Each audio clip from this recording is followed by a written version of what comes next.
সামলে রাখো জোছনাকে।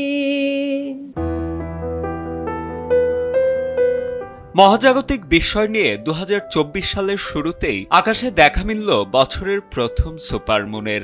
সাধারণ পূর্ণিমার চেয়ে প্রায় ১৫% বড় আর ৩০% বেশি উজ্জ্বল এই চাঁদকে বলা হচ্ছে উলফ মুন।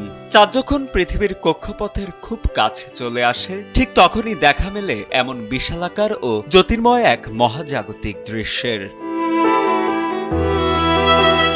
বছরের প্রথম এই সুপারমুনের সবচেয়ে মোহনীয় রূপ দেখা যায় আর্জেন্টিনার বুয়েনোস আইরেসে। শহরের আকাশ জুড়ে বিশাল এই চাঁদের রূপালী আভা তৈরি করে এক মায়াবী পরিবেশ। বিশেষ করে লা বোকা এলাকার ঐতিহাসিক ট্রান্সপোর্টার ব্রিজের ওপর যখন চাঁদটি উদিত হয়, তখন পুরো নগরীর দৃশ্যপট বদলে যায় এক অপার্থিব সৌন্দর্যে।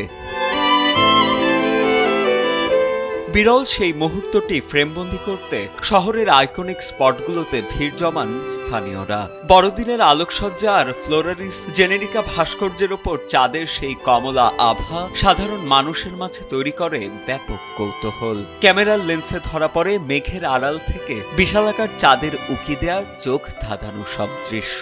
মহাকাশ গবেষকদের মতে ২০২৬ সালে দেখা মিলবে মোট ৩টি সুপারমুনের। জানুয়ারির এই উলফ মুনের পরবর্তী সুপারমুন দেখতে হলে অপেক্ষা করতে হবে বছরের শেষ পর্যন্ত। আগামী ২৪শে নভেম্বর এবং ২৪শে ডিসেম্বর আবারও দেখা মিলবে এমন বিশাল আকৃতির চাঁদের। মূলত অনাদিকাল থেকেই পৃথিবীর একমাত্র এই উপগ্রহকে ঘিরে সাধারণ মানুষের মনে বিরাজ করছে চিরন্তন কৌতূহল আর চিরায়ত উদ্দীপনা। সাজিদ আনিল, ডেস্ক রিপোর্ট, সময়ের আলো।